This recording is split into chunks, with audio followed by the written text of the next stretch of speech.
and he's going to say a few words.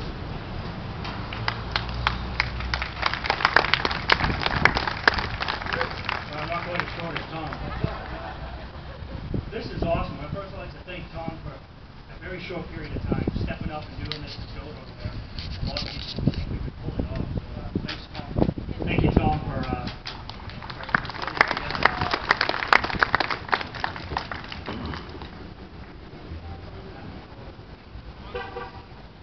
Yeah, that's good. And I'd like to thank all of you folks for showing up in the middle of a work day to defend liberty and freedom. This is awesome. I didn't have time to memorize these like I normally do, so bear with me as I read from my paper. But basically, I want to put the question forth: why are we really here today? Why is this happening all around the country?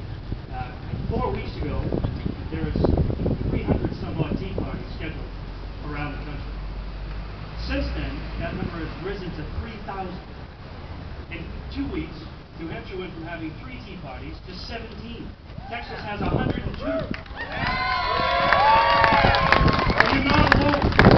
They tell you you are. They try to manipulate you and scare you. Believe you're stupid and alone. You're not alone. Millions and millions of Americans today are doing the same thing you're doing. They're fed up and they've had enough. So that's pretty impressive.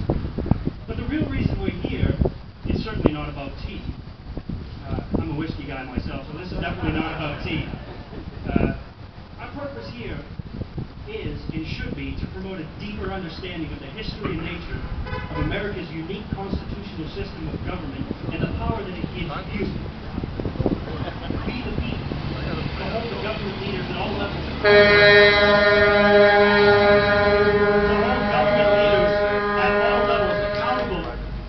For their actions. We're here together to show our detractors effective civic action, not extremism. But they can put me on that list if they want. In fact, just like Tom, I called to make sure I was on the damn. You know, we're here together to compel government officials to obey our federal and state constitutions, something they are quickly marking as just pages in history. This is not simply a gathering of some folks that are angry about the cost of things, although that's important. We're here today, my friends, to protect and defend individual rights as guaranteed by the Constitution of the United States and the states that make up that union. We are here in a display of true grassroots citizen vigilance and sovereignty, which are essential to defending our individual rights and freedoms for our Constitution. And as I said a moment ago, right now in every state, every single state in this country, American people from a broad range of political persuasions, not just conservative, but a broad range of political persuasions, religions, ethnicities, occupations, and attitudes are uniting with a common bond and a common mission, just as we are here today. We all share a deep commitment to preserving our core beliefs, principles, values, and laws upon which this country was founded. And we're here to begin a revolution, not about spending, but about right versus wrong.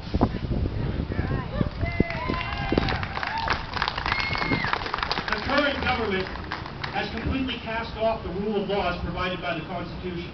And in doing so, they have forced us to replace them with a government that will abide by the law. We should force our officials to vote and pass House Bill H.R. 450. This bill would require any and all legislation by either body, the Senate or the House, to be reconciled with the Constitution and any unconstitutional laws to be rescinded. At this rate, without this measure, soon you'll hear your children reciting a new pledge in school, quite different from the pledge that Tom led us in a moment ago. It may go something like this: I pledge allegiance to the continent and to the commerce for which it stands. You know, basically, the insidious growth of the federal government has gone far enough. And that's really why we're all here. These people voted, like Tom mentioned, for a $500 billion tax bill without even reading it. They're spending trillions of borrowed dollars, leaving a debt our great-grandchildren will be paying for the rest of their lives.